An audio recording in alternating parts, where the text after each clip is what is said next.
السلام عليكم ورحمة الله وبركاته.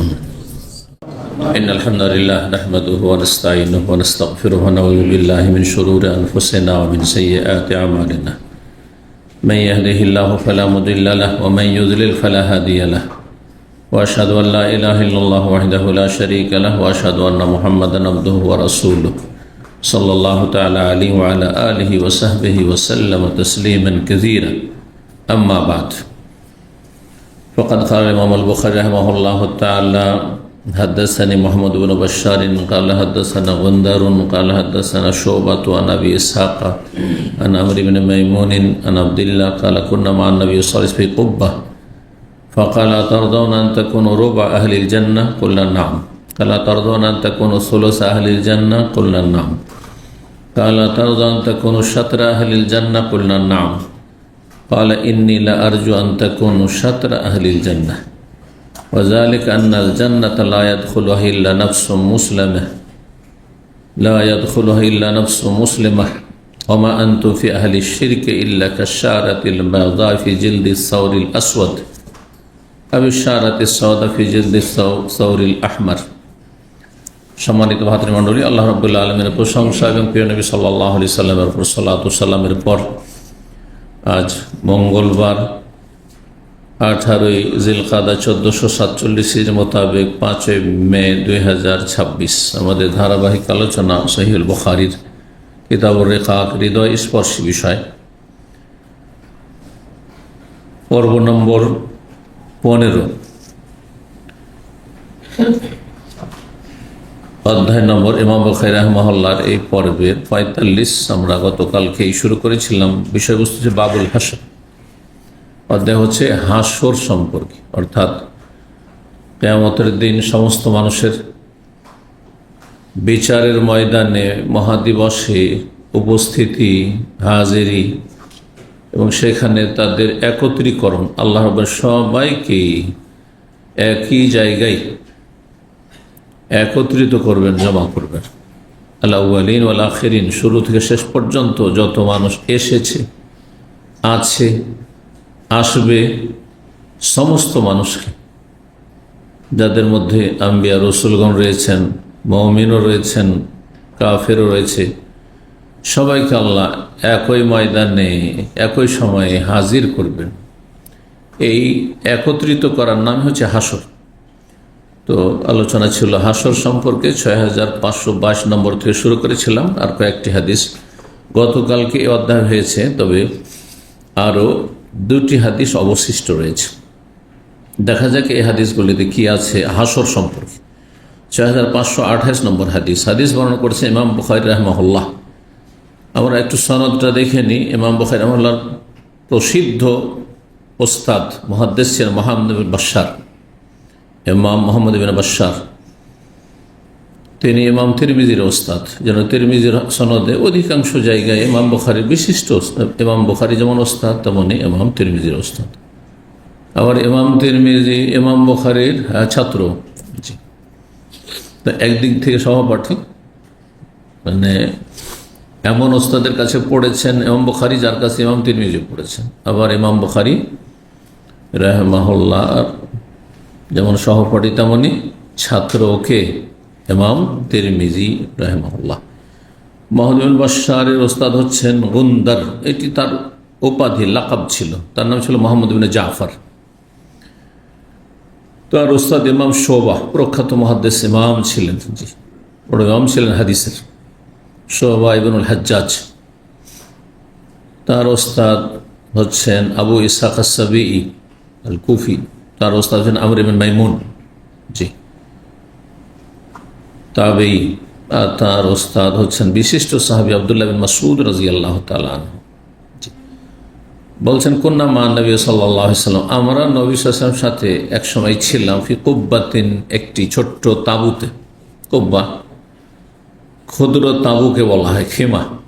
খেমা একটু বড়গুলোকে বলা হয়, আর কুব্বা বলা হয় ছোট্ট। যেমন আজকাল সমুদ্র বিচে দেখবেন অনেক পরিবার ছোট ছোট একটা কাপড়ের তাঁবুর মধ্যে নিয়ে আসে পর্দা করার জন্য অথবা রোদ থেকে বাঁচার জন্য, যায়। সেটা চামড়ারও হইতো সেই জামানায়, চামড়ার ব্যবহার বেশি হতো, চামড়ার তৈরি করা হতো।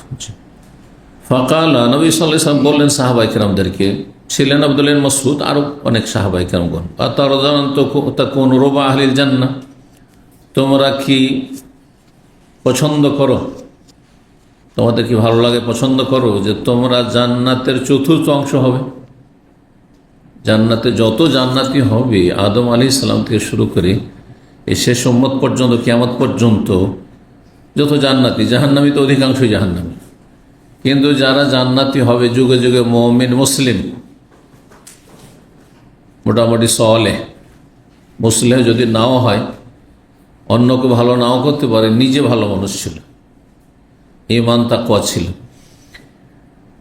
তো সমস্ত জান্নাতীদের মাঝে তোমরা চতুর্থ অংশ হবে।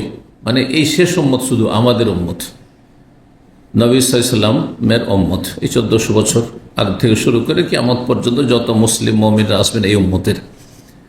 আগের উম্মতরা একদিকে আর এই উম্মত হচ্ছে আর একদিকে। তো আগের উম্মত মিলে 4 ভাগের 3 ভাগ, আর এই উম্মত হচ্ছে 4 ভাগের 1 ভাগ। কত উম্মত, কত জাতি, বহু মানুষ চলে গেছে, এই নয় যে অল্প স্বল্প, হাজার হাজার বছর চলে গেছে আদম আলাইহিস সালাম থেকে শুরু করে, আর কত মানব জাতি এসেছে দুনিয়াতে, চলে গেছে, মুসলিম কাফের যুগে যুগে থেকেছে। তো যারা জান্নাতি হবে যুগে যুগে যুগে, তারা সবাই নবী রসুলগণ, অন্য অন্য নবী রসুলগণ, তাদের উম্মতের সাথে 3 ভাগের না 4 ভাগের 3 ভাগ তারা, আর এই উম্মত 4 ভাগের 1 ভাগ, চতুর্থ অংশ। এটা যদি হয় তো তোমরা কি এতে রাজি? তার দাও না, রাজি হতে, তোমরা কি এতে রাজি, খুশি? সাহাবায়ে কেরাম দেখছেন যে 4 ভাগের 1 ভাগ যদি আমরা একই উম্মত, শত শত উম্মত চলে গেছে, কত নবী এসেছেন, অল্প কয়জন নবীর কথা আমরা শুধু নাম ধরে জানি, 25 জন নবীর কথা, আর বাকি অধিকাংশ নবীদের নাম তো আমাদের জানা নেই। অনেক নবী যুগে যুগে এসে রসুল এসেছেন, প্রত্যেক নবীর উম্মত থেকেছে, কারো কম কারো বেশি। সাহাবের বলে হ্যাঁ অবশ্যই 4 ভাগের 1 ভাগ হইতে পারো আমরা জান্নাতি, কম না, এতেই সন্তুষ্ট। নবী সাল্লাল্লাহু আলাইহি ওয়াসাল্লাম বললেন আতারও যাও না, তোমরা কি রাজি, খুশি, আনতা কোনো 16 আহলিল জান্নাহ, জান্নাতের জান্নাতীদের 3 ভাগের 1 ভাগ যদি তোমরা হয়ে যাও, 1/3 অংশ হয়ে যাও, জান্নাতের 3 ভাগ করে আমরাই শুধু এই উম্মত 1/3 অংশ। আল্লাহু আকবার। বলনা, আমরা বললাম হ্যাঁ অবশ্যই 3 ভাগের 1 হতে পারতো আরো ভালো।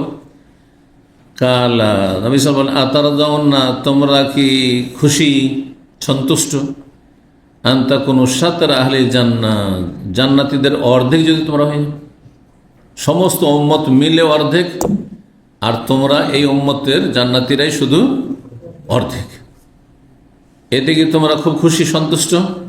বললাম নাম, আমরা বললাম যে হ্যাঁ। কালা, নবী সাল্লাল্লাহু আলাইহি ওয়াসাল্লাম তখন বললেন ইন্নী লা আরজু, আমি আল্লাহর কাছে আশাবাদী, আনতা কোনো 7 আহলে জান্নাহ, 7 মানে নিস, 7 মানে নিস, নিসকে আমরা নুস নুস করেন, আপনারা বিকৃত করে পড়লেন, নুস রিয়াল বলছেন না, নুস কোনো শব্দ নেই, আরবরা তাতে বলে, যেমন বিভিন্ন অঞ্চলের ভাষা আমরা উচ্চারণ করতে পারবো না, আপনারা এমনভাবে টিহা বললেন যে আমার দ্বারা হবে না একটা উচ্চারণ করা, বুঝতে পারছেন না, বুঝেই নেবেন যে বানিয়ে বলছে, এর ভাষা নয়। ঠিক ওই রকম আপনারাও আরবিরা তাড়াতাড়ি বলতে যায়, নিশ্চয়ই বলে, কিন্তু ফাঁকে এমনভাবে হজফ করে দেয় যে আমরা বলি যে নুস, বুঝতে পারছেন, নুস কোনো শব্দ নেই, আর মাতৃভাষা কোনো ভাষাই না। আরেকটি কথা শুনে রাখেন জ্ঞানীদের কথা, যে কোনো জাতির আঞ্চলিক ভাষা, মাতৃভাষা, যেটা কোনো অভিধানে ডিকশনারিতে পাওয়া যায় না, সেই ভাষা কোনো ভাষাই না, এই ভাষাতে কোনো উন্নতি নেই, বুঝছেন। আমার একজন বিশিষ্ট ওস্তাদ ছিলেন, হাদিসের খুব পণ্ডিত ছিলেন মদিনা ইউনিভার্সিটিতে। তো সৌদি ছেলের মাঝে মাঝে মাতৃভাষা আমি, তারা বলে মাতৃভাষাকে, মানে আম পাবলিকের ভাষা, মাতৃভাষা একদিন প্রশ্ন করে নিয়েছে, ক্লাসে বসে আছে এরকম, তখন একবারে ধমক দিয়ে, রিয়াজে তার বাড়ি ছিল, রাহিমাহুল্লাহ, দুনিয়াতে চলে গেছেন। তো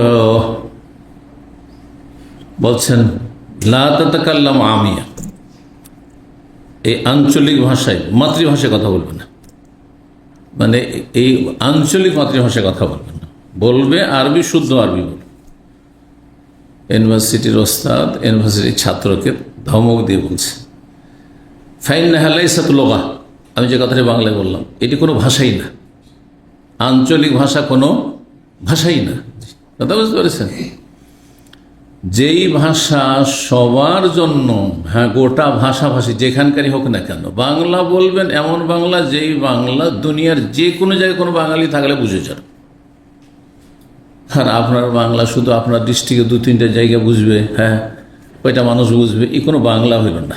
ওই রকমই আরবি, এমন আরবি বলেন যে আরবি, হ্যাঁ, দামাম এরিয়াতে বুঝলে মক্কা মদিনে বুঝবে না, অথবা ইয়ামানে গেলে বুঝবে না, অথবা মেসরে বুঝবে না, বা মেসরের আরবি এখানে বুঝবে না, জিমকে গিম, হ্যাঁ, তো কোনো ভাষাই নাই, ঠিক কোনো ভাষা নাই।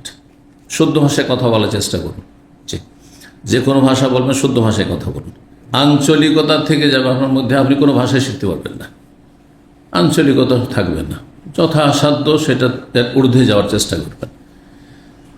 অনিচ্ছাকৃত কখনো এক একটি শব্দ বেরিয়ে গেল সেটা হইতে পারে, কোনো সমস্যা নেই। তো সব ভাষাভাষীকে বলছি কথাটি। কি বলছেন নবী সাল্লাল্লাহু আলাইহি ওয়াসাল্লাম?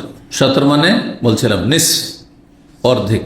আত-তাহুর শাতরুল ঈমান, নবী সাল্লাল্লাহু বলছেন পবিত্রতা হচ্ছে অর্ধ ঈমান। ঈমানের অর্ধেকটা হচ্ছে পবিত্রতা, কারণ ঈমান ইসলামের সবচেয়ে গুরুত্বপূর্ণ ইবাদত মুসলিম জীবনে হচ্ছে 5 ওয়াক্ত সালাত। আর সালাত নামাজ হবেই না যদি আপনার পবিত্রতা, উযু আর গোসল না থাকে। গোসল ফরজ আছে, স্বপ্নদোষ হয়েছে, নামাজ হবে? উযু নেই, সারা রাত তাহাজ্জুদ পড়েছেন, হবে? সারা জীবন বিনা উযুতে নামাজ পড়েছেন, হবে? এক রাকাতও কবুল হবে, একটা সিজদাও কবুল হবে না। এই জন্য পবিত্রতাকে অর্ধেক ঈমান বলেছেন নবী সাল্লাল্লাহু আলাইহি ওয়াসাল্লাম। তো এই যে শাতরুল ঈমান, তো শাতর মানে হচ্ছে অর্ধেক। ইন্নী লা আরজু, আমি আশা করি, আন তাকুনু শাতরা আহলিল জান্নাহ, যে তোমরা জান্নাতীদের, হ্যাঁ, অর্ধেক হবে। অর্ধেক এই উম্মতে, আমার উম্মতের লোকেরা হবে, আর অর্ধেক সমস্ত উম্মত মিলিয়ে, নূহ আলাইহিস সালামের উম্মতের কিছু, লূত আলাইহিস সালামের উম্মতের কিছু, ইব্রাহিম আলাইহিস সালামের উম্মতের কিছু, এইভাবে মুসা আলাইহিস সালামের উম্মতের কিছু। মুসা আলাইহিস সালামের উম্মত সবচেয়ে সংখ্যাগরিষ্ঠ হবে এই উম্মতের পরে। জি, ওয়াযালিকা, কেন বলছেন? আন্নাল জান্নাতা লা ইয়াদখুলু ইল্লা নাফসুম মুসলিমা, আমাদের সংখ্যাই অর্ধেক কেন হবে? এই জন্য জান্নাতে একমাত্র প্রবেশ করবে মুসলিম ব্যক্তি। মুসলিম ব্যক্তি, জন্মসূত্রে না, জন্মসূত্রে মুসলিম হওয়ার কোনো মূল্য নেই যদি সেটাকে, হ্যাঁ, সংরক্ষণ না করে, হেফাজত না করে। যেমন, হ্যাঁ, সবাই পাচ্ছেন আপনার 1000 থেকে 2000 বেতন, আর একজন 10,000 রিয়াল বলা আছে এখানে, মাসে 10,000 রিয়াল। বরং অনেকে, হ্যাঁ, বিজনেস করে, বিভিন্ন রকম ধান্দা করে, বিজনেস করে। একজন মক্কা আছে আমাদের একদিনই ভাই, মাসে 2 দিন তার 2 ঘন্টা 2 ঘন্টা করে তার হিসাবটা করে দেয়। কন্ট্রাক্টর, ওই জাহেল কন্ট্রাক্টর, আর তার হিসাবটা করে দেয়। সে BMA পাস, হ্যাঁ, সে হিসাব করে দেয়, তাকে 2,500 না 3,000 রিয়াল দেয়। কথা বলছেন? অথচ বলছি যে ওর নামটা ঠিক করে সই করতে জানতো না, এখন একটু শিখেছে শুধু বাংলায় সই করতে, পড়তেই পারে না, বাংলা পড়তে পারে না, আরবি তো দূরের কথা। কিন্তু মাসে লক্ষ লক্ষ রিয়াল তার ইনকাম। তো পয়সা থাকলে কেউ সম্মানিত হয় না, এলমে সম্মানিত হয়। এলম, জ্ঞানের দ্বারা, এলম চর্চার দ্বারা সম্মানিত আপনি সব জায়গায়, যেখানে যাবেন সেখানে আপনার মূল্য আছে। আর পয়সার মূল্য যদি পকেটে থাকে আর সেটা সংরক্ষণ করতে পারেন, তাহলে আপনার ওইখানে যেখানে আছে সেখানে মূল্য আছে, দূরে কোনো মূল্য নেই, আপনাকে কেউ চেনে না আপনাকে। এই জন্য ছেলে মেয়েদেরকে শিক্ষিত বানানোর চেষ্টা করেন, তাতে একটু সাবালক হয়েছে, আর বিদেশে নিয়ে এসে ঢুকিয়ে দিই। আছি সৌদি আরবে, একটা ভিসা পাচ্ছে, নিয়ে এসে ঢুকিয়ে দিই। এই যে মন মানসিকতা এক শ্রেণীর ভাইদের, হ্যাঁ, 18 বছর 20 বছর বয়সে মস্টজ কালো করে পাসপোর্ট তৈরি করে চলে আসে। আস্তাগফিরুল্লাহ। না, কমপক্ষে 25 বছর পর্যন্ত লেখাপড়া করুক আপনার ছেলে। মেয়েদের ক্ষেত্রে বলছি না, মেয়েদের ক্ষেত্রে 18 হলে বিয়ে দিয়ে দেন, কারণ আইন যেহেতু বলছে 18, সেই জন্য বলছি, না হলে 18 বলতাম না। কারণ আইন বিরোধী কাজ করে আপনি ঝামেলায় ফাঁসবেন, আর জালেমের জুলমের শিকার হবেন। আল্লাহ তাদের হেদায়েত দান করুন। তো জান্নাতে প্রবেশ করবে না, লা ইয়াদখুলুহা ইল্লা নাফসুম মুসলিম, একমাত্র কে প্রবেশ করবে?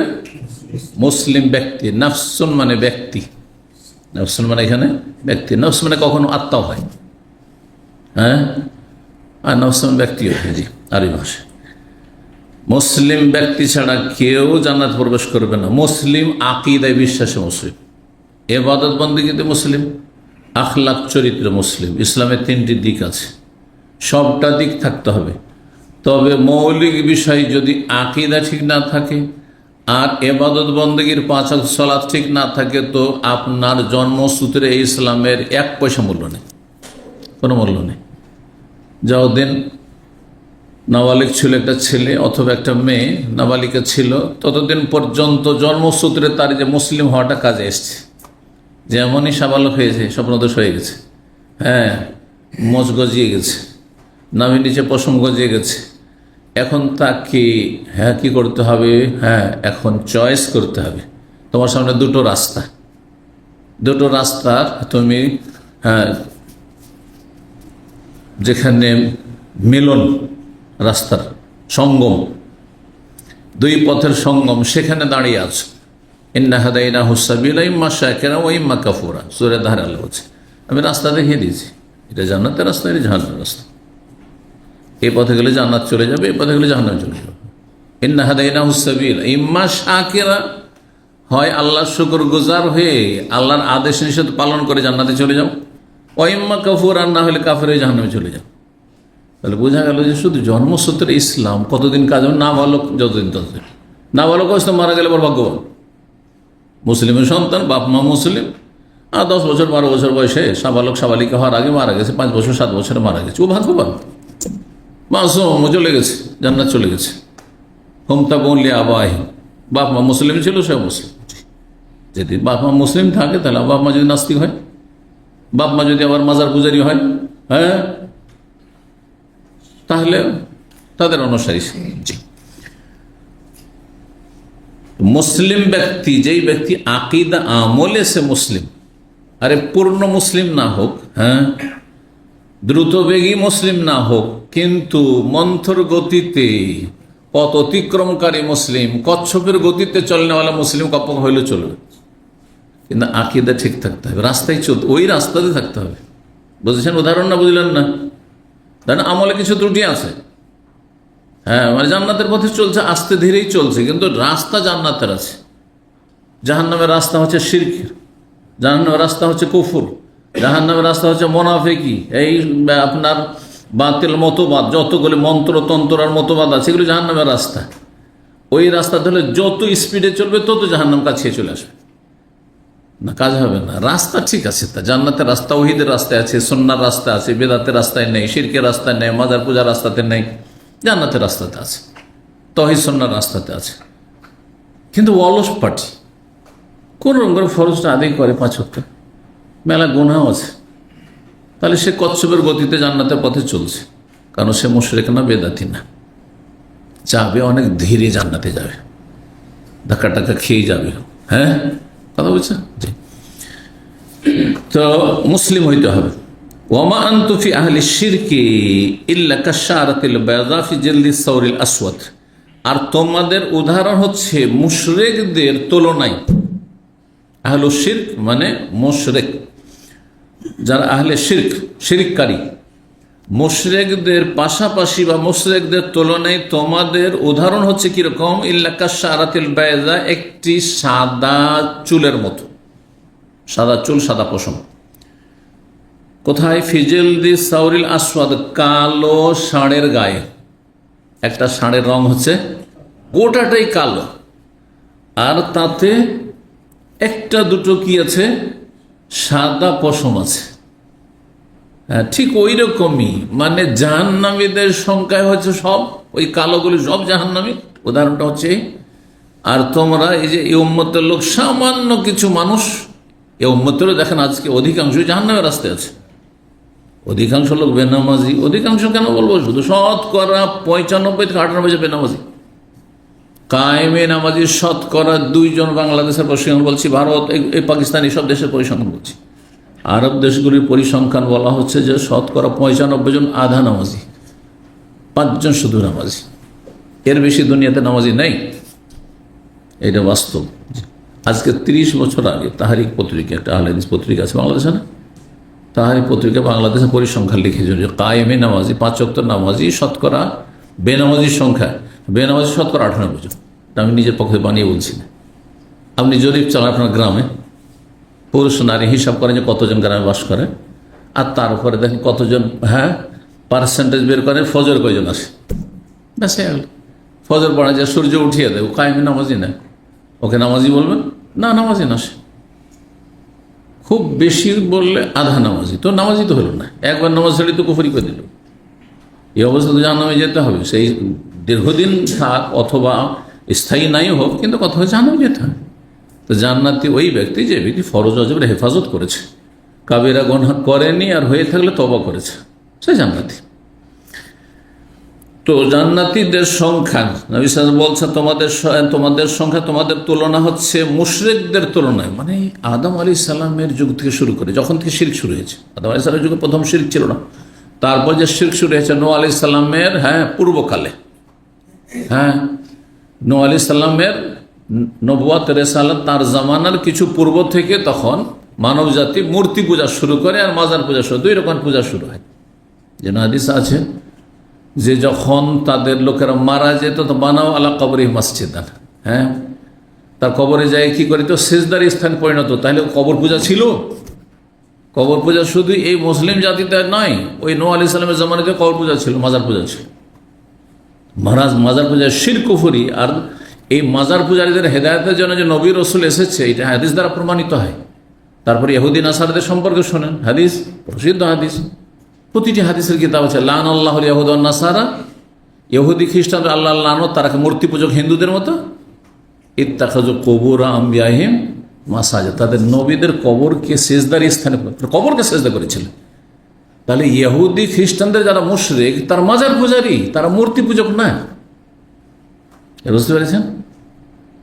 মূর্তি পূজক ছিল নবী সাল্লাল্লাহু আলাইহি ওয়াসাল্লামের আমলের মক্কার কাফের, আরবের কাফেররা মূর্তি পূজক ছিল। ইব্রাহিম আলাইহিস সালাম, ইব্রাহিম সালামের বাপের জামানায় ইরাকের লোকেরা মূর্তি পূজক ছিল। রোমানরা খ্রিস্টান হওয়ার আগে তারা মূর্তি পূজক ছিল। মূর্তি পূজক অনেক জাতি ছিল যারা প্রতিমা পূজা করত। তাহলে শিরক হচ্ছে 2 রকম, আর দুটো একই রকম অপরাধ। মূর্তি পূজা করলেও যেমন ইসলাম থেকে বেরিয়ে যায়, তার ইসলাম কোনো অংশ নাই, জান্নাত হারাম, জাহান্নাম স্থায়ী, ঠিক তেমনি মাজার পূজা করলেও, মাজারে সেজদা করলেও। এই নয় যে মুসলিমরা মাজার পূজা করে সেই জন্য তাদের ক্ষেত্রে আপনার অন্তরে একটু নম্রতা আছে, দুর্বলতা আছে। না না না, এরা তো নামাজ পড়ে, আর হিন্দুরা তো নামাজ পড়ে না, কিন্তু এই মাজার পূজা নামাজ পড়ে জান্নাত যাওয়া যাবে। শুধু নামাজকে তো নাকচ করে দিলেন, দিয়ে আল্লাহকে সেজদা করছেন, তো মাজারকে সেজদা করছেন, আপনি পীরকে সেজদা করছেন, আল্লাহর কাছেও চাইছেন আপনি, বাবা গৌসুল আজমের কাছেও চাইছেন, খাজা বাবার কাছেও চাইছেন, শাহজালাল কাছেও চাইছেন। আপনার তৌহিদকে, আপনার ইবাদতকে নষ্ট করে দিচ্ছেন আপনি। যেমন 10,000 রিয়াল উদাহরণ দিচ্ছিল, 10,000 বেতন পাই কিন্তু একটা পয়সা বাঁচাইতে পারে না, শেষ পর্যন্ত দেশে যায় খালি হাতে। কিন্তু আপনাদের মধ্যে অনেক আছে 1,000 পাবো, ওতে থেকে কিছু বাঁচিয়ে দেশে নিয়ে যায়। বুঝতে পেরেছেন?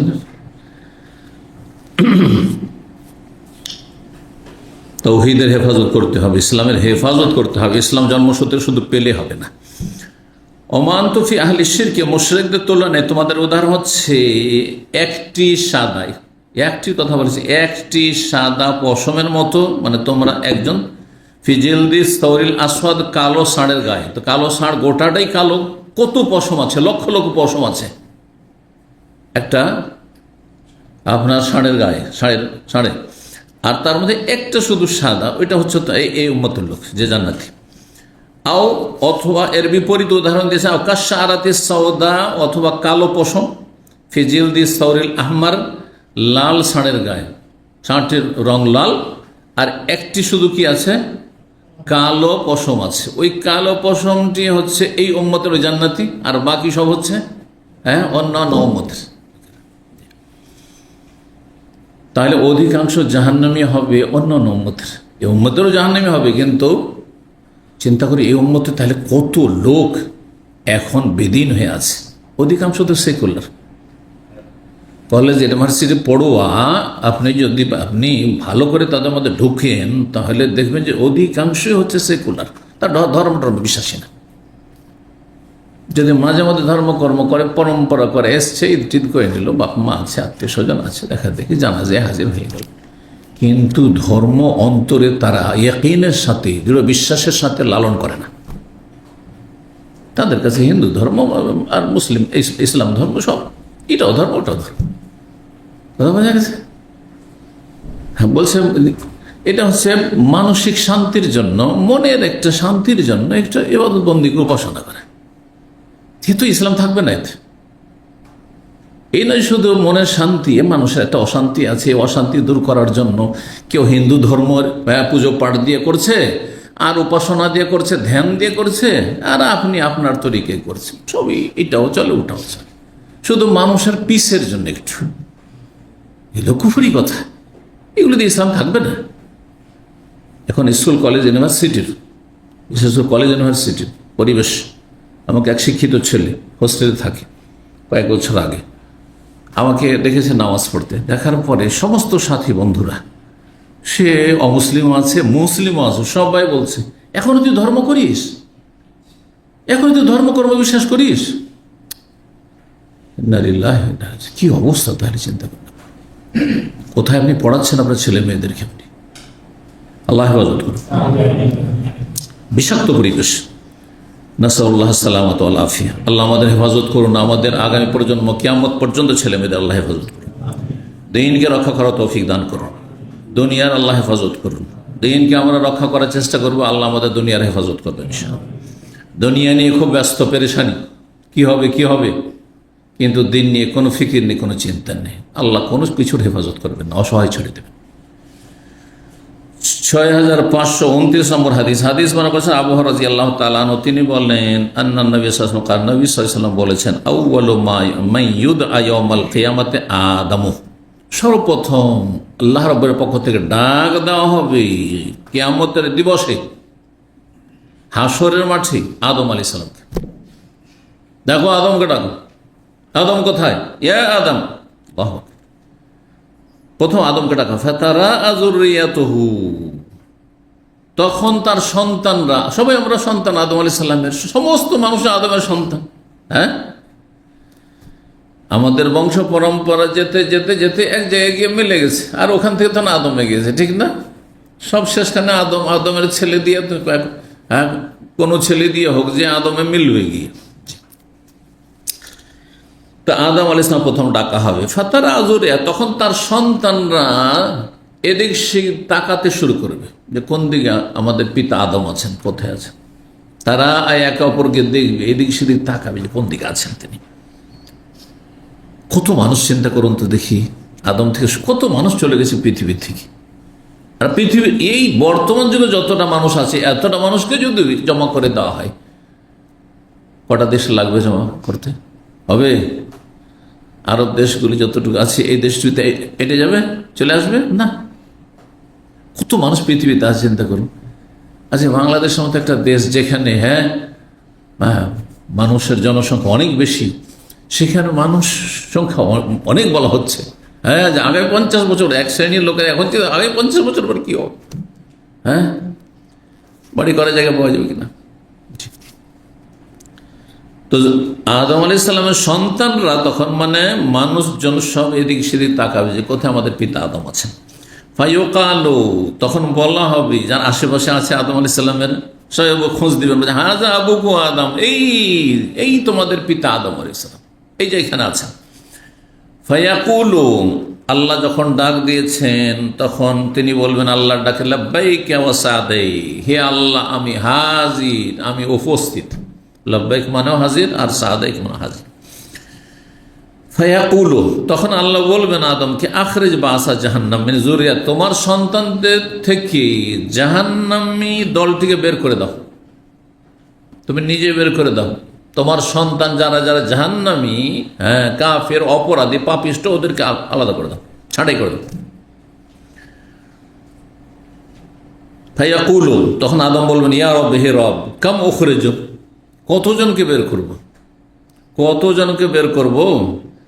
ফায়াকুল, তখন আল্লাহ বলবেন আখরিজ মিন কুল্লি মিয়াতিন তিসআতান ওয়া তিসঈন, প্রত্যেক 100-তে 99 জনকে বের করে দাও। প্রত্যেক 100 জনে কতজনকে?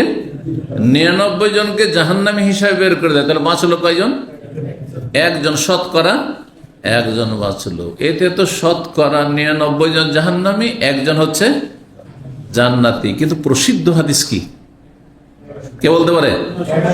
1999 জন জাহান্নামী।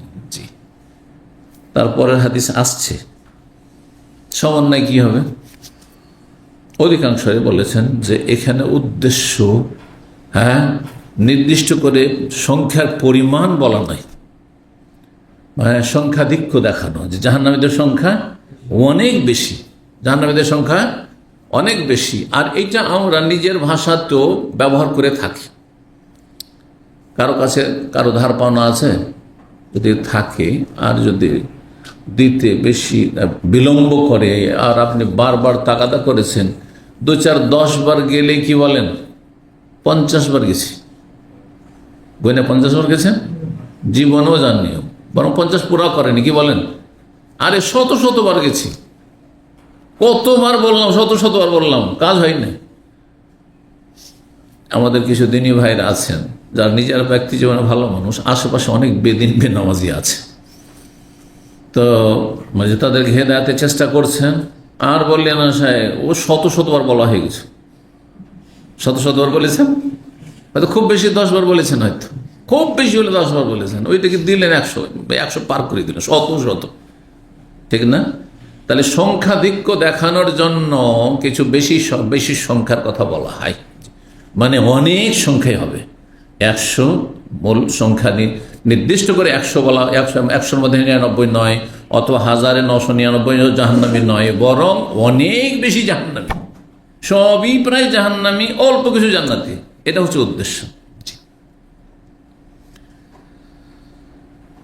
আর একটি কথা বলা যায়, আগের হাদিস থেকে প্রমাণিত হচ্ছে, আগের হাদিসে যে জাহান্নামী বলা হয়েছে 1999 জন, তাতে সংখ্যাগরিষ্ঠ জাহান্নামী হচ্ছে ইয়াজুজ মাজুজের বংশ, ইয়াজুজ মাজুজের বংশ। আর ইয়াজুজ মাজুজ হচ্ছে ফাসাদি জাতি, কিয়ামতের একটি বড় লক্ষণ। ইয়াজুজ মাজুজ আসবে এক সময়, কিন্তু ইয়াজুজ মাজুজ তো মানুষ, ইয়াজুজ মাজুজ তো অন্য কোনো জিন নয়। ইয়াজুজ মাজুজ মানব জাতি থেকে। নূহ আলাইহিস সালামের বলা হয়েছে এই তখনকার যুগে ইতিহাস এইভাবে অথেন্টিক ছিল না, ইতিহাস লেখা হইতো না, কিন্তু এগুলো তাফসিরের বর্ণনা যে আপনার নূহ আলাইহিস সালামের ছেলে কয়েকজন ছিলেন, একজন ছিলেন সাম, তার সন্তানরাই হচ্ছে আরবরা, এবং তার সাথে এশিয়ান বলা যেতে পারে, এরা। আর আরেকজন হচ্ছে হাম, সাম, আর আরেকজন হাম ছিলেন কালো রঙের। তো হামের সন্তান বলা হচ্ছে আফ্রিকান যত কালো গোষ্ঠী আছে, কৃষ্ণাঙ্গ। আর ইয়াফাস আরেকজন নাম কি ছিল? ইয়াফাস। এই ইয়াফাসের বংশধর হচ্ছে এই চ্যাপ্টাগুলো, মুখ চ্যাপ্টাগুলো, চেহারা চ্যাপ্টাগুলো, বুঝতে পারেন তো? চাইনিজ, জাপানি, এই ধরনের যেগুলো আছে যত, বলছে এদের বংশ থেকে ইয়াজুজ মাজুজ, এদের থেকে হচ্ছে এই ইয়াফাসের বংশ থেকে ইয়াজুজ মাজুজ বলা হয়েছে, আল্লাহু আ'লাম। আর একজন ছিল যে কাফের হয়ে হালাক হয়েছে, পানিতে ডুবে, তার নাম ছিল কেনান, বলা হচ্ছে এর রিওয়ায়াতে। কথা বুঝতে পারছেন না? তাহলে সাম বংশ থেকে হতে পারে শ্বেতাঙ্গরা, যারা ইউরোপিয়ান, যারা সাদা চামড়া, তারাও তার মধ্যে সামিল, কারণ তার জন্য আলাদা পাওয়া যাচ্ছে না। আল্লাহ তাআলা আ'লাম। তো যদি ইয়াজুজ মাজুজকে সামিল করা হয়, কারণ তারাও তো মানুষ, সুতরাং তারা সবাই প্রায় কাফের। দেখেন আজকে ওই জগৎটি যারা চ্যাপ্টা দুনিয়ার, তাদের প্রায় সব কাফের, শতকরা একজনও পাবেন না যে মুসলিম এখনো ওইসব দেশে, ঠিক না? চাইনিজ, তারপরে আপনার জাপানি, বা আরো আশেপাশে যেসব দেশগুলো রয়েছে, থাইল্যান্ড থেকে শুরু করে। তো না, চিন্তা করুন, এদের অধিকাংশ কাফের, তাহলে অধিকাংশ জাহান্নামী। ইয়াজুজ মাজুজ এইসব বংশ থেকে, এদের মধ্য থেকেই হবে, নাকি এইরকম কোন জাতি আছে চোখের আড়ালে তারা আসবে? আল্লাহ তাআলা, আল্লাহ ভালো জানেন, আল্লাহ ভালো জানেন। বিভিন্ন সময় ইয়াজুজ মাজুজ সম্পর্কে কিছু মন্তব্য করা হয়েছে যেটা অবাস্তব হয়েছে, সেজন্য একেবারে নিশ্চিত হয়ে কোনো মন্তব্য করা সম্ভব নয়। 1917-তে যখন কমিউনিস্টদের রক্তাক্ত বিপ্লব আসলো আর মুসলিম লক্ষ লক্ষ তারা খুন করলো সোভিয়েত ইউনিয়ন, রাশিয়াতে, চায়নাতে, তখনকার ওলামারা আজকে থেকে 1917, এখন তো অনেক 100 বছর কাছাকাছি হয়ে যাচ্ছে, তাই না? 1917 থেকে 1990 পর্যন্ত তাদের যুগ ছিল, কমিউনিস্টদের যুগ ছিল।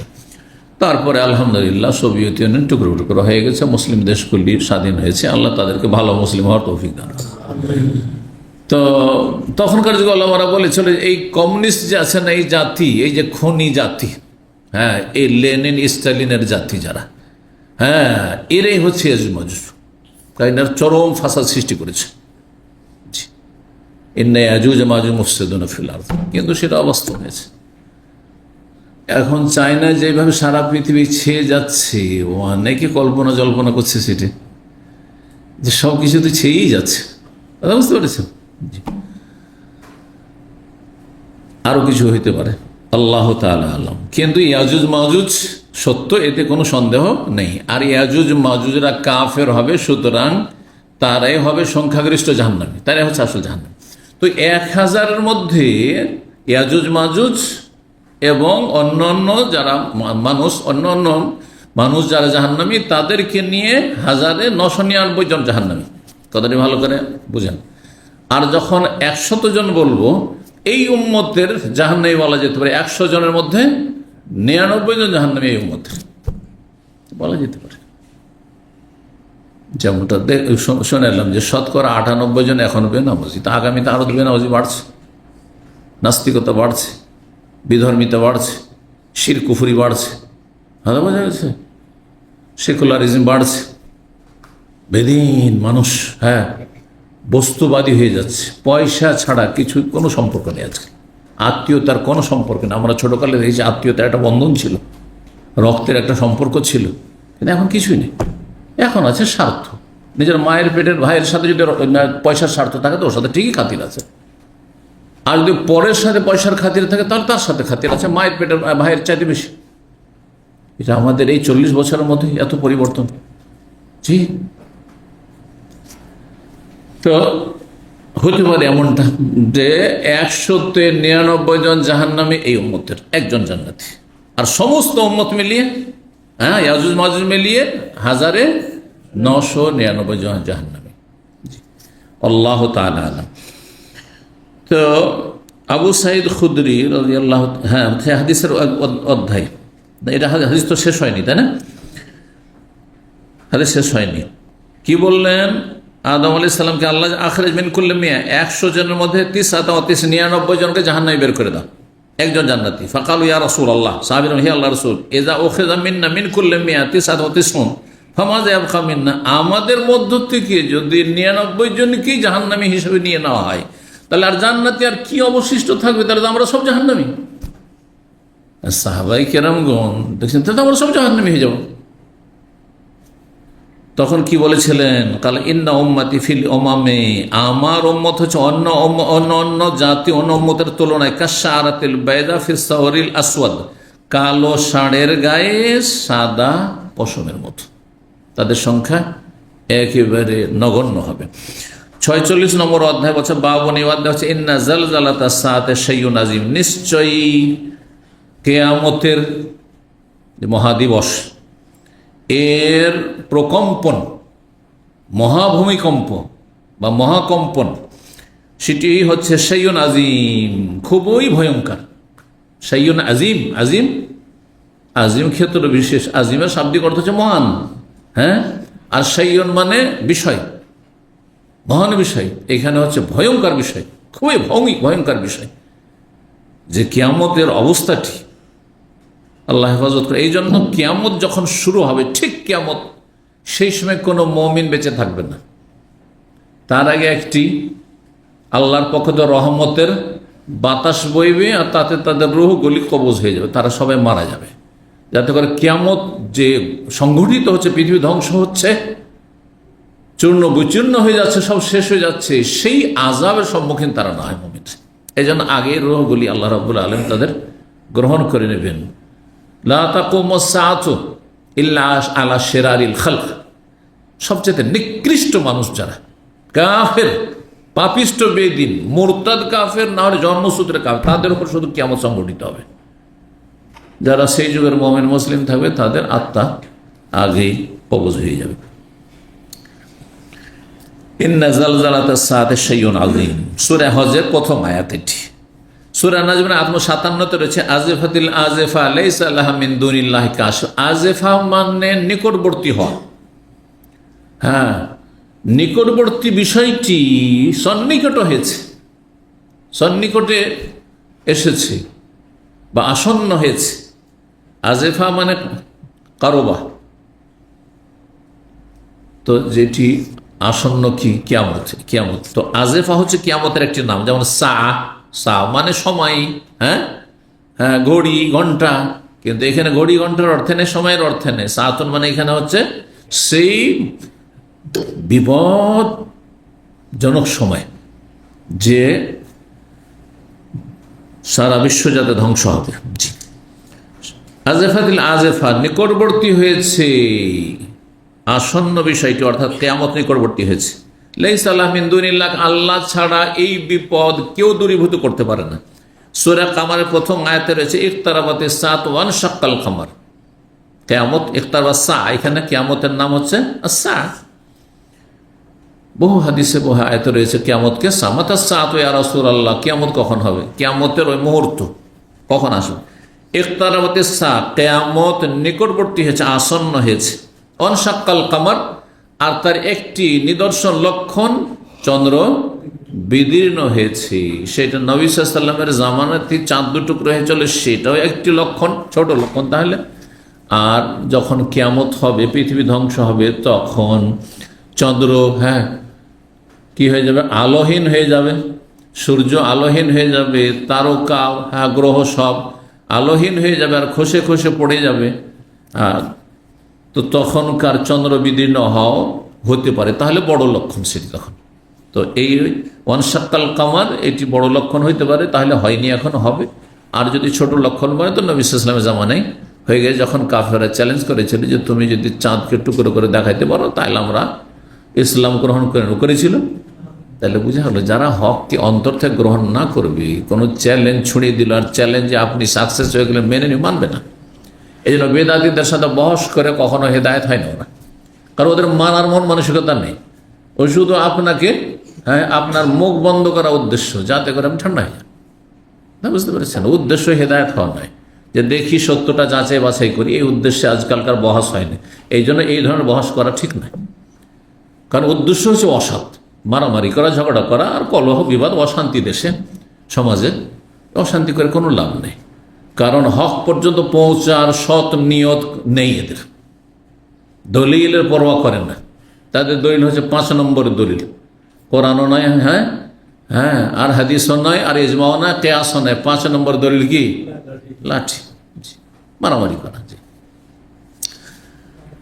6530 নম্বর হাদিস মনে করছে আবু সাঈদ খুদরি রাদিয়াল্লাহু তাআলা, তিনি রাসূলুল্লাহ সাল্লাল্লাহু আলাইহি ওয়াসাল্লাম বলেছেন, ইয়াকুলুল্লাহ, আল্লাহ বলবেন হাসরের মাঠে, ইয়া আদম, হে আদম, ফায়াকুলু, তখন আদম বলবেন, লাব্বাইক ওয়া সাদাক ওয়াল খায়রু ফি ইয়াদাইক, আল্লাহ হাজির আছি, হাজির আছি, সমস্ত কল্যাণ তোমার হাতে আল্লাহ। তাআলা ইয়াকুলু, তখন আল্লাহ বলবেন, আখরিজ বাসান নার, জাহান্নামী দলকে তুমি বের করে তোমার সন্তানদের থেকে। কাল ওমা বাসুন নার, জাহান্নামের দল কোনটি বা কতজন? কালা, তখন আল্লাহ বলবেন, মিন কুল্লি আলফিন 999, প্রতি 1099 জন। যাকা, এই কথা বলার সাথে সাথে এবং তার পূর্বেও যখন কিয়ামত হবে, পৃথিবী ধ্বংস হচ্ছে, সেই ভয়াবহ অবস্থায় মানুষের অবস্থা কেমন হবে? হিনা ইয়াশিবুস সাগীর, যখন শিশু বৃদ্ধ হয়ে যাবে। শিশু কি হয়ে যাবে? বৃদ্ধ হয়ে যাবে। চিন্তাতে চুল পাকে, এটা জানা আছে না? নেই? অনেকে দেখবেন 15 বছর 20 বছর বয়সে চুল পেয়ে গেছে। এত তাড়াতাড়ি কেন আপনার চুল পেয়ে গেল, আপনি এখন বিয়ে শাদী কিছুই করেনি, 20-25 বছর বয়স। বলছে সারা জীবন আমার দুশ্চিন্তারই শেষ নেই, বালা মুসিবতেরই শেষ নেই, আমার চিন্তাতে চুল পেয়ে গেছে। বলে না, বলে না? তাহলে বুঝতে পারছেন, এই চিন্তাতে যদি চুল পাকা শুরু হয় দুনিয়ার কিছু অশান্তিতে, হ্যাঁ, তাহলে কিয়ামত যখন সে মহাদিবস, কি যে ভীতিকর অবস্থা হবে, ভয়ানক অবস্থা হবে। ইন্না জালজালাতা সাআতি শাইউন আযীম। আল্লাহ রাব্বুল আলামিন এই আয়াতের অংশটুকু পরে সূরা হজের প্রথম আয়াত বলছেন যে সেদিন কি হবে। হ্যাঁ, কে পড়তে পারবে? হাফেজ কেউ আছে? ইন্না জালজালাতা সাআতি শাইউন আযীম, তারপরে একটা অংশ রয়েছে, ওয়াতাযাউ কুল্লু যাতি হামলিন হামলাহা ওয়া তারান নাসা সুকারা ওয়া মা হুম বিসুকারা ওয়ালাকিন আযাবাল্লাহি শাদীদ। ইয়াওমা তাযহালু কুল্লু মুরদিআতিন আম্মা আরদাত। তারপর অংশ, সেই সময় কোন স্তন্যদানকারিণী যদি নারী থাকে, মানে বাচ্চা আছে কোলে, 2 মাস 3 মাসের বাচ্চা আছে, সবসময় বাচ্চার মায়ের কি চিন্তা, বাচ্চাকে আমার একটু পরপর দুধ পান করাইতে হবে, তাই না? বাচ্চা ছেড়ে থাকতে পারবে না বাচ্চার মা, যে দুধ পান করাই। কিন্তু কিয়ামত যেদিন হবে সেই দিন নিজের শিশুকে ভুলে যাবে, ভুলে যাবে, যেটা অস্বাভাবিক কথা। যে বাচ্চার মা, 2 মাস 3 মাসের বাচ্চা বা 10 দিনের বাচ্চা, আর বাচ্চার মা ছেলেকে ভুলে বসে আছে, ঘুমাচ্ছে না খেতে। ইয়াওমা তাযহালু কুল্লু মুরদিআতিন, স্তন্যদানকারিণী উদাসীন হয়ে যাবে, গাফিল হয়ে ভুলে যাবে, অচেতন হয়ে যাবে। আম্মা আরদাত, তার শিশু সন্তান থেকে, যে আমার বাচ্চা আছে দুধের। ওয়াতাযাউ কুল্লু যাতি হামলিন হামলাহা, আর প্রতিটি গর্ভবতী যদি পেটে বাচ্চা থাকে, সেই অবস্থায় যখন কিয়ামত হচ্ছে পৃথিবীতে, পশ্চিম দিকে সূর্য উঠেছে আর পৃথিবী ধ্বংস হচ্ছে, তখন গর্ভপাত করবে পেটের বাচ্চা অচেতন অবস্থায়, অথচ প্রসব বেদনায় যে কি কষ্ট ভুক্তভোগী ছাড়া কেউ জানে না। আর যদি আপনার স্ত্রীর বাচ্চা হওয়ার সময় তার সাথে থেকে থাকে না একেবারে ডেলিভারির সময়, তাহলে কিছুটা অনুভব করেছে কি কষ্ট। এই ব্যথার মতো কোনো ব্যথা হয় না পৃথিবীতে। আল্লাহু আকবার। যখন চোখের সামনে মরণ একবারে কাছে দেখে একজন মা, অথচ গর্ভপাত হয়ে যাচ্ছে, টের পাচ্ছে না। জি, এটা অবাক লাগছে, তাই না? যেটা কেমন করে হবে, এটা উদাহরণ দিয়ে বোঝায়। অনেক বাড়িতে আজ এক সময় খুব ডাকাতি হইতো। আমরা যখন ছোট ছিলাম আমাদের কিচ্ছু ভজন ডাকাতের ভয় ছিল, আর জিন শয়তানের ভয় ছিল। কারণ লাইট ফাইট নেই, বিদ্যুৎ নেই, একটু অন্ধকার হলে এশার নামাজ পড়তে গেলে একটু ভয় লাগতো। কি বলে? রাস্তাঘাটে জিন ভূত বলে ভয় লাগতো, বুঝলেন তো, তাই না? আমাদের দেশের মানুষ আবার ভূত বলে, ও হিন্দুদের থেকে শুনে। হিন্দুদের ধারণা যে মানুষ মারা গেলে ভূত ভূত প্রেত হয়ে যায়, আর আমরা ও জিনকে ভূত বলি একশন লোকেরা। তো এই একটা ভয় কাজ করতো, আর একটা ভয় কাজ করতো কিসের? চোর ডাকাতের ভয় কাজ করতো। বাইরে বাথরুম করতে গিয়ে ভয় লাগতো। হ্যাঁ, বাড়ি ঘরে কখন যে ডাকাতি পড়ে, চিঠি পাঠাইতো, ডাকাতরা চিঠি দিত, চিঠি আসতো আমাদের এলাকায়, এই তোমার বাড়ি ডাকাতি হবে, আগে থেকে জানা নাই তো, তোর বাড়ি ডাকাতি করবো, রেডি থাক। আল্লাহু আকবার। তো ডাকাতি পড়েছে আমাদের অঞ্চলে, এখন ডাকাতি হয়েছে যাদের বাড়িতে, আলহামদুলিল্লাহ আল্লাহ আমাদের হেফাজত করেছে। তো ওই জামানাটা আমাদের উপর দিয়ে গিয়েছে, মানে আতঙ্ক একটা কাজ করতো, ডাকাতের ভয়টা। তো ডাকাতি করতে এসেছে বুড়ি মানুষ, বয়সী কাজে বাড়ির গৃহিণী, হয়তো 50-60 বছর বয়স। ডাকাত কিছু মারধর করেনি, ডাকাতকে দেখেই পেশাব হয়ে গেছে, কাপড় টাপড় সব খারাপ করে ফেলেছে, অচেতন অবস্থায় পেশাব হয়ে যাবে, টেরি পানি যে পেশাব করে দিয়েছে। তো ডাকাতের আতঙ্কে যদি অচেতনভাবে পেশাব করে, তো কিয়ামতে যখন মহা আতঙ্ক হবে তখন গর্ভপাত হইবে, টেরি পাবে না। এবার বুঝতে পেরেছেন মানুষের কত ভয় ভীতি সেই সময় কাজ করে, আতঙ্ক কাজ করবে। ওয়াতাযাউ কুল্লু যাতি হামলিন হামলাহা, ওয়াতাযাউ কুল্লু যাতি হামলিন হামলাহা। হ্যাঁ, গর্ভবতী নারী গর্ভপাত করে ফেলবে অচেতন অবস্থায়। ওয়াতারান নাসা সুকারা, আর মানুষকে দেখে মনে হবে যে সবাই মাতাল, হ্যাঁ নেশাগ্রস্ত, মাতাল হয়ে আছে। অমাহমি সুকার, আসলে মাতাল না, কিন্তু বেহুশ হয়ে গেছে। মানুষ যখন খুব ডিপ্রেশনে থাকে পাগল হয়ে যায় না, মানসিক চাপে সুস্থ মানুষ, উঠান মানুষ, দেখতে এত সুন্দর, কিন্তু আর পাগলামি করছে, পাগলের মতো কাজ করছে। যারা দেখেছে কাছে থেকে এরকম লোককে, এত সুন্দর মানুষ, আবার এরকম অবস্থা কেন হয়ে গেল? দুনিয়াতে এরকম হয়ে যাচ্ছে, দুনিয়ার সামান্য ডিপ্রেশনে, অশান্তিতে। তাহলে তখনকার যে আতঙ্ক থাকবে, তাতে মানুষকে দেখে মনে হবে যে মাতাল হয়ে আছে। আসলে কেউ মাতাল নয়, কিন্তু ওয়ালাকিন আযাব আল্লাহ শাদীদ, এই কিয়ামতের আযাব এটি বড়ই কঠিন হবে। সূরা হজের 2 নম্বর আয়াত। এই আয়াত এখানে কিছুটা নিয়ে এসছেন বুখারী রাহিমাহুল্লাহ। ফাশতাদ্দা যালিকা আলাইহিম হাদিস, আবু সাঈদ খুদরীর হাদিসে রয়েছে। তো এই সময় শিশু যারা, তারা কি হয়ে যাবে? বৃদ্ধ, মানে চুল পেকে যাবে। ছোট বাচ্চা তো চুল পেকে যাবে। আচ্ছা, এই চুল পেকে যাওয়া, যদি হাদিসটা প্রথম দিকে দেখেন যে আল্লাহ রাব্বুল বলছেন জাহান্নামীদেরকে বের করে দাও, তাহলে এই ঘটনা দুনিয়া থাকতে না হাসরের মাঠের? কিছু বুঝছেন না, শুনছেন না, মনে হয় শুনছেন না। কি বুঝেছেন? হাসর মাঠের ঘটনা, তাই না? তাহলে প্রথম দিকে প্রসঙ্গ হচ্ছে যে হাসর মাঠে সবাই হাজির, আদম আলাইহিস সালাম হাজির। আদম আলাইহিস সালাম প্রথম আল্লাহ ডাকছেন আর বলছেন যে তোমার সন্তানদের মধ্য থেকে জাহান্নামীদেরকে আলাদা করে দাও, ছাঁটাই করে দাও। তখন আল্লাহ বলছেন কতজনকে? বলছে 1999 জন। একজনকে জান্নাতি রাখা, 999 জন জাহান্নামী দাও, এদেরকে জাহান্নামে নিক্ষেপ করবো। তাহলে ঘটনা হচ্ছে কোথাকার? হাসরের ময়দানে। তাহলে দুনিয়া ধ্বংস হয়ে গেছে, আর ওই কিয়ামতের যে মহাপ্রকম্প তা সব শেষ হয়ে গেছে, ঠিক না? তারপর নতুন কিয়ামত বাদদাল আরযু গায়রাল আরযি ওয়াস সামাওয়াত, আসমান জমিন সব আলাদা নতুন করে আল্লাহ পয়দা করে আবার তখন হাসর হয়েছে। তাহলে তখন পেটে বাচ্চা কোথায় থাকবে, আর দুধের বাচ্চাই বা কখন কোথায় থাকবে? যে মা দুধ দিবে, এইরকমটা কখন থাকবে? তাহলে এটা থাকার কথা নয়। তাহলে হাসর মাঠে, ঠিক না? তাহলে কি ব্যাখ্যা হবে? যদি প্রসঙ্গ ঠিক রাখেন তাহলে ব্যাখ্যা হবে, যদি সাপোজ ধরে নেন, এবার ধরে নেওয়ার কথা, ধরে নেন যে সেখানে হাসরের মাঠে যদি গর্ভবতী মহিলা থাকতো, যদি শিশু থাকতো, সব তো একই আয়ুর হয়ে যাবে, শিশু থাকতো, তার কি হয়ে যেত? চুল পেকে সাদা হয়ে যেত। আজ গর্ভবতী মহিলা হয়তো গর্ভপাত হয়ে যেত। কিয়ামতের ভয়াবহতাই যে হাই কি হবে, নফসি নফসি নফস, সমস্ত মানুষ নফসি নফসি করবে। নবী রাসূল সবাই নফসি নফসি করে, একমাত্র মুহাম্মদ সাল্লাল্লাহু আলাইহি সাল্লাম আমাদের নবী ছাড়া। জি, তো এমনটা যদি হইতো তো এরকমটা হইতো, মানুষ অচেতন। এই জন্য নগ্ন দেহে থাকবে, বিবস্ত্র, শরীরে কাপড় নাই, কিন্তু কেউ কারো দিকে হাসর মাঠে তাকাবে এইরকম কথা জাগ্রত হবে না, খেয়াল হবে, বেখেয়াল। ওই যে মাতালের মতো থাকবে, বেহুশের মতো থাকবে, হোশ দিশা হারা জানা, প্রাণ উড়ে যাওয়ার মতো। তাহলে এটা প্রসঙ্গ ঠিক থাকলো।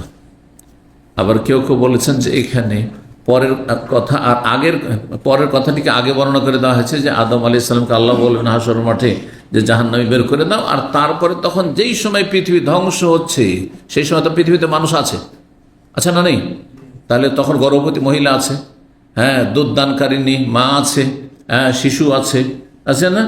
ওই অবস্থায় যখন কিয়ামত হবে, কিয়ামতের মহাপ্রকম্পন, তখন শিশুরা বুড়ো হয়ে যাবে, বৃদ্ধ হয়ে যাবে, চুল সাদা হয়ে যাবে তাদের, আর গর্ভবতী মহিলা গর্ভপাত করে ফেলবে অচেতন অবস্থায়, আর মানুষকে মাতাল মনে হবে। জি, আল্লাহ তাআলা আলাম।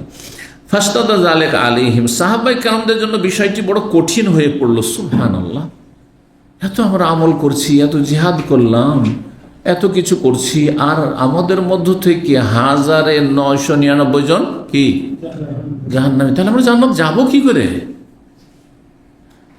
কঠিন বিষয়টি যেন হয়ে গেল। নবী সাল্লাল্লাহু আলাইহি ওয়াসাল্লাম যখন বললেন এই কথাটি, তখন ফাকালু, তখন তারা বলে ইয়া রাসূল, হে রাসূল, আইয়ুনা যালিকার রাজুল, এই একজন লোক যে 1999 জন জাহান্নামী হয়ে একজন যে জান্নাতি, ওই লোকটি কে? ওই লোকটি কে? সে ভাগ্যবান।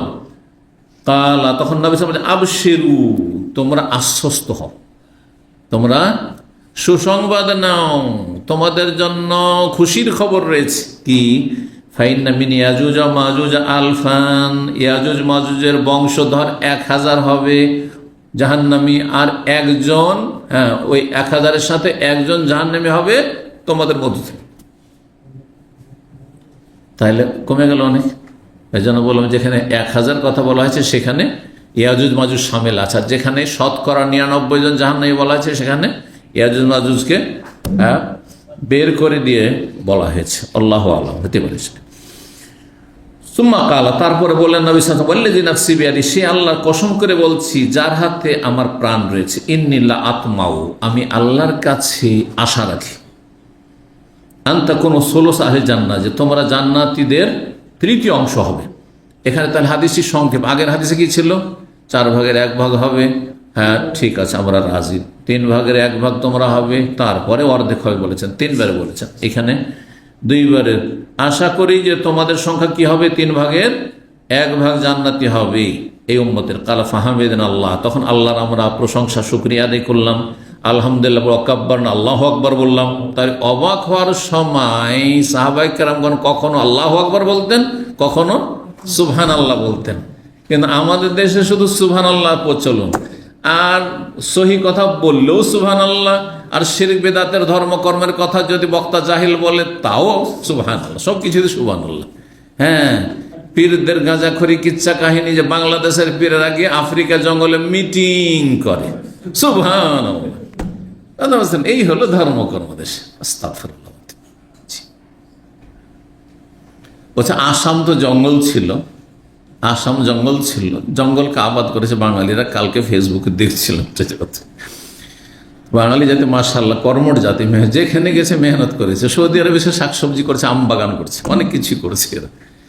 তো কালকে একজন লিখছে যে এই বাংলা ভাষীরাই তো আসামকে কি করেছে, হ্যাঁ, আবাদ করেছে। না হলে সব তো অরণ্য ছিল, নিবিড় অরণ্য, সবসময় বন জঙ্গল ছিল।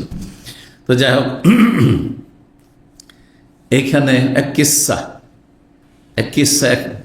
মানে বিশাল আকারের বক্তা, মানে আন্তর্জাতিক ক্ষতি সম্পন্ন বলবেন না খ্যাতি সম্পন্ন, দুটাই বলতে পারেন। হ্যাঁ, দুনিয়ার দিক থেকে খ্যাতি সম্পন্ন, কিন্তু কোরআন হাদিসের দিক থেকে ক্ষতি সম্পন্ন। হ্যাঁ, মুসলিম জাতির ক্ষতি করেছে। তার বক্তব্যে অডিও ক্যাসেট একসময় মদিনা ইউনিভার্সিটিতে রিপোর্ট দিতে হয়েছিল আমাকে, 50টা ক্যাসেট দিয়েছিল মদিনা ইউনিভার্সিটিতে আমাকে। হ্যাঁ, ওই ডিপার্টমেন্ট থেকে যে ক্যাসেটগুলি এসেছে এখানে প্রচারের জন্য, তো অনুবাদ করে দাও। তো তখন আমি মদিনা ইউনিভার্সিটির ছাত্র, তো অনুবাদ করে সেই কালে দিয়েছিলাম। তাতে পেয়েছিলাম, বুঝছেন, যে আসামের জঙ্গলে এসে ইবনে বতুতা, সেই মরক্কো, সুদূর মরক্কো থেকে, আবার আটলান্টিকের বর্ডার, আটলান্টিক মহাসাগর, মানে একদিকে ইউরোপ, এইদিকে গেলে উত্তর পশ্চিমে, আর এইদিকে গেলে পশ্চিম আফ্রিকায় আপনার মরক্কো। সেই মরক্কোতে ইবনে বতুতা, হ্যাঁ, পর্যটক, যে মুসলিম পর্যটক, সে ভারতে এসেছে। আস্তে এসে অচেনা জায়গায় আসামের জঙ্গলে হারিয়ে গেছে। আসামের জঙ্গলে কি হয়েছে? হারিয়ে গেছে। যখন হারিয়ে গেছে তখন শাহজালালের জমানা, শাহজালাল তখন জানতে পেরে নিয়েছে। তাহলে আল্লাহ ছাড়াও শাহজালাল গায়েব জানে, বোঝা গেল না? ইমান থাকবে। বক্তা বয়ান করেছে, কত কম বক্তা, চিন্তা করুন তো।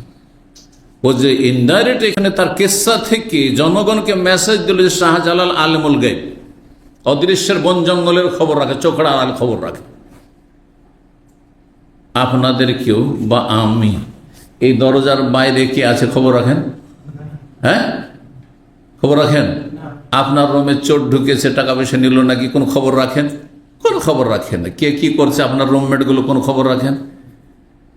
আর শাহজালাল, হ্যাঁ, বাড়ি সিলেটে, আর সেখান থেকে খবর পেয়ে গেলেন তিনি, একবারে জেনে ফেললেন তার মারিফতি এলেম দিয়ে যে আসামের জঙ্গলে এসে ইবনে বতুতা হারিয়ে গেছে।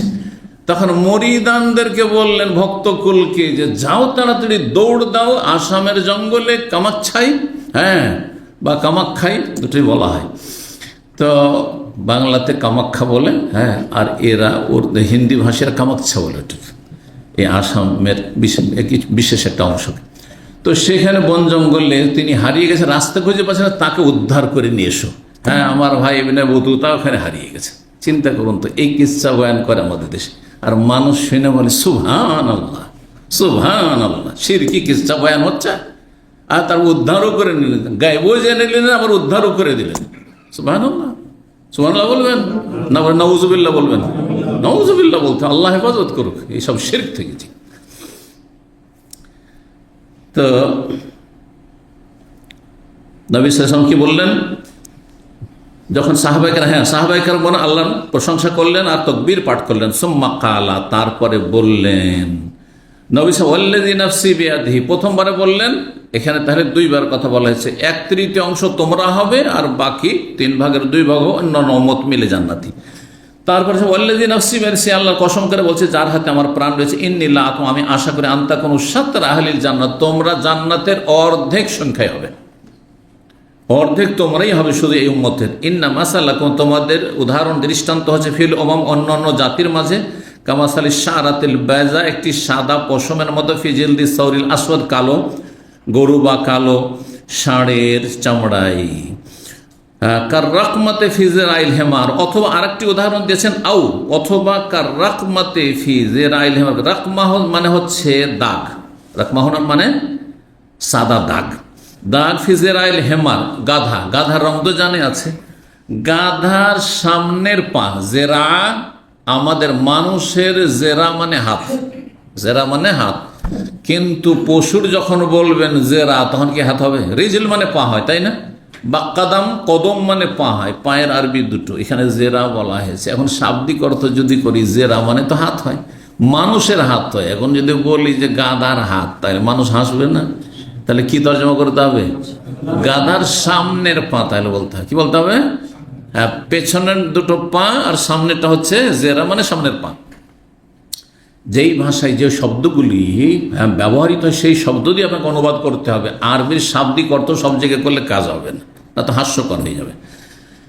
তো বলছেন যে অথবা একটি সাদা দাগের মতো ফিজের আইল হেমার, গাধার সামনের পায়ে, গাধার সামনের পা, গাধার যে স্বাভাবিক রং রয়েছে তাতে একটা কি রয়েছে? সাদা দাগ, কোনো জায়গায় চিহ্ন রয়েছে। ঠিক ওই রকমই তোমরা অধিকাংশ সবে অন্য অন্য উম্মতের সব জাহান্নামী, আর তোমাদের সংখ্যা সামান্য হবে। জি, সুতরাং তোমাদের মধ্য থেকে যারা জাহান্নামী হবে তাদেরও সংখ্যা কম হবে, তাদের সংখ্যা কম হবে।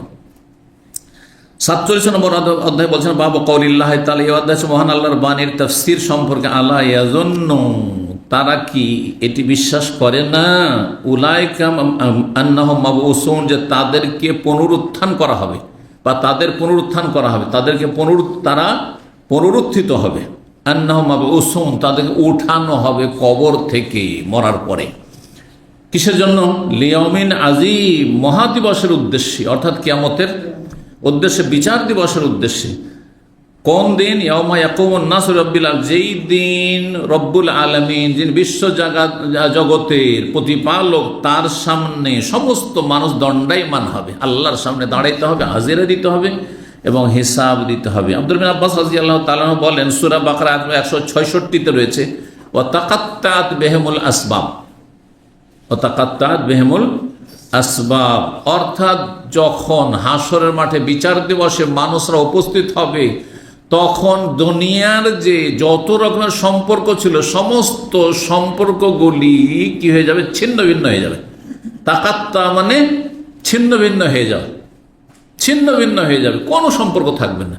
দুনিয়ার সম্পর্ক, বাপ বেটার সম্পর্ক, মায়ের সাথে ছেলে সম্পর্ক, মা বাপ বিপদে পড়লে বা অসহায় হলে ছেলেমেয়েরা দেখাশোনা করতে পারে, ছেলে মেয়ের কষ্ট থাকলে বাপ মার পক্ষে সহযোগিতা করা সম্ভব হয়, ভাই বোন আত্মীয় স্বজন রক্তের সম্পর্ক, তারপরে মায়ের বংশের এরা বাবার বংশের এই সম্পর্ক, অথবা বৈবাহিক সম্পর্ক, এরা শ্বশুর বংশ একটা আত্মীয়তা আছে, এটা আমাদের বোন জামাই, তো এটা আমার শ্যালো কমুক তমুক আছে না নেই, এ হচ্ছে আমার পার্টির লোক, আমার দলের লোক, এ হচ্ছে আমার দেশি, এ হচ্ছে আমার ডিস্ট্রিক্টের লোক, এ হচ্ছে আমার গ্রামের মুখ চেনা, এ হচ্ছে আমার ক্লাসমেট, বহু রকমের দুনিয়ায় সম্পর্ক আছে। এর সাথে আমার দুনিয়ার স্বার্থ জড়িত আছে।